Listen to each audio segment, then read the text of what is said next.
Selamat pagi murid-murid, bertemu lagi dalam mata pelajaran Bahasa Melayu tahun 3 bersama Cikgu Rita. Standard pembelajaran hari ini ialah memahami dan menggunakan kata tugas mengikut konteks, iaitu kata perintah. Kriteria kejayaan ialah murid boleh membina ayat menggunakan kata perintah dengan betul. Jika murid-murid berjaya membina ayat menggunakan kata perintah dengan betul, maka murid-murid dianggap telah menguasai kemahiran yang murid-murid pelajari hari ini. Baiklah murid-murid, sudah bersedia? Sila keluarkan buku aktiviti Bahasa Melayu tahun 3 jilid 2. Buku aktiviti Bahasa Melayu tahun 3 jilid 2. Kemudian buka muka surat 60. Muka surat 60. Baiklah murid-murid dikehendaki membuat aktiviti 6. Mari kita lihat apakah yang perlu murid-murid lakukan. Baca dahulu arahan yang disediakan. Mari kita baca bersama. Lengkapkan teks menggunakan kata perintah yang diberikan. Lengkapkan teks menggunakan kata perintah yang diberikan.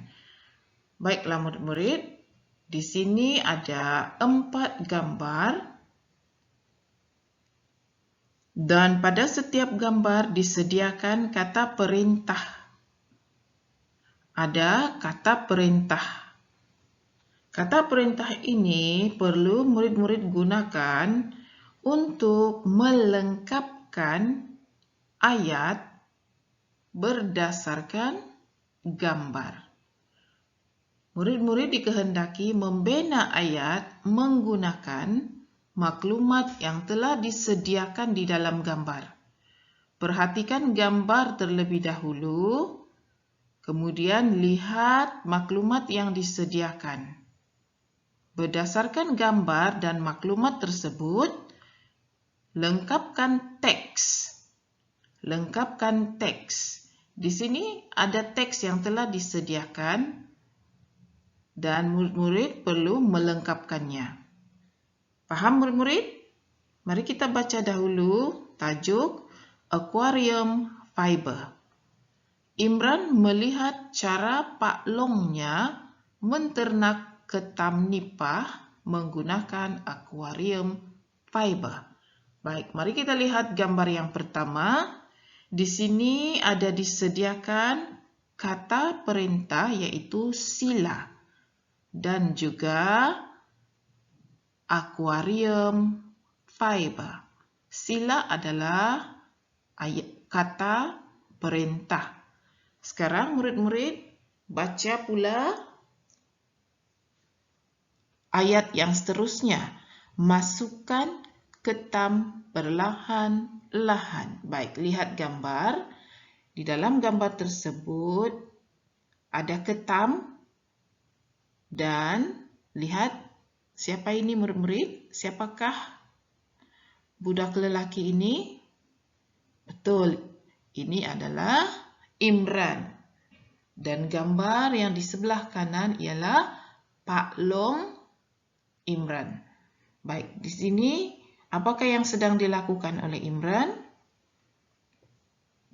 Betul, Imran sedang menangkap anak-anak ketam.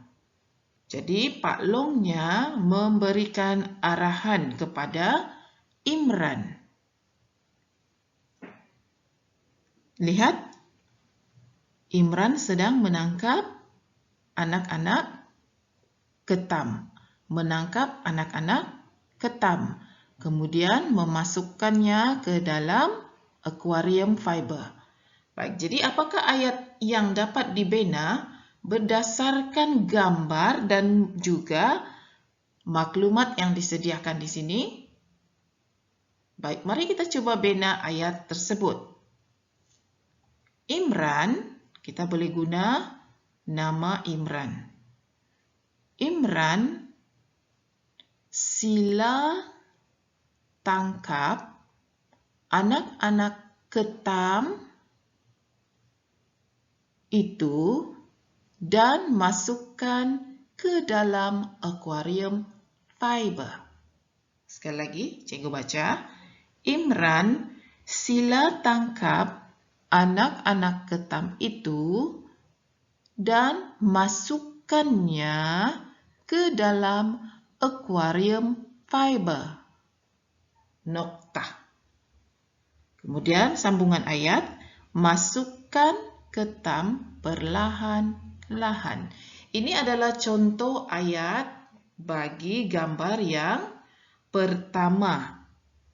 Murid-murid boleh juga membina ayat murid-murid sendiri. Ayat yang cikgu berikan tadi adalah contoh sahaja. Murid-murid masih boleh membina ayat murid-murid sendiri menggunakan maklumat yang telah disediakan. Faham murid-murid? Sekarang mari kita lihat pula gambar yang kedua. Lihat gambar, ini Imran dan ini pula adalah Pak Longnya. Kemudian mari kita baca maklumat yang disediakan. Jangan risau, boleh hidup. Dengan menggunakan maklumat ini, murid-murid dikehendaki melengkapkan ayat dan tulis di ruangan kosong. Mari kita baca dahulu ayat-ayat yang telah ditulis di dalam teks dalam ruangan ini. Mari baca bersama. Bolehkah ketam ini hidup di dalam air paip, Pak Long? Ini adalah pertanyaan Imran kepada Pak Longnya. Jadi apakah jawaban Pak Longnya? Kita gunakan maklumat ini. Jangan risau. Ini adalah maklumat yang murid-murid boleh gunakan. Ingat, di sini ada tanda soal. Maksudnya ayat ini sudah berakhir. Jadi jawaban di permulaan ayat mestilah menggunakan huruf apa murid-murid? Betul, huruf besar. Jangan risau. Boleh hidup. Jadi murid-murid sambung ayat tersebut. Sambungkan menjadi ayat yang lengkap. Kemudian tulis di ruangan yang disediakan. Bekas ini ada tapisan untuk memastikan air sentiasa bersih. Baik, murid-murid kena lengkapkan bahagian ini sendiri ya murid-murid. Begitu juga dengan gambar yang ketiga dan gambar yang keempat. Perhatikan terlebih dahulu gambar ini, kemudian lihat maklumat yang disediakan. Baca juga ayat yang telah disediakan di sini. Selepas itu, barulah murid-murid bina ayat murid-murid sendiri menggunakan maklumat yang disediakan. Faham murid-murid? Apabila siap, sila ambil gambar, kemudian hantar ke Google Classroom. Baiklah murid-murid, pastikan murid-murid membaca dahulu ke semua maklumat yang telah disediakan sebelum menulis ayat. Perhatikan juga gambar dengan teliti. Faham murid-murid? Bagus kalau faham, dan murid-murid boleh mula membina ayat murid-murid. Selepas siap, pastikan murid-murid menghantar tugasan ini ke Google Classroom. Baiklah murid-murid, itu sahaja untuk hari ini. Selamat belajar.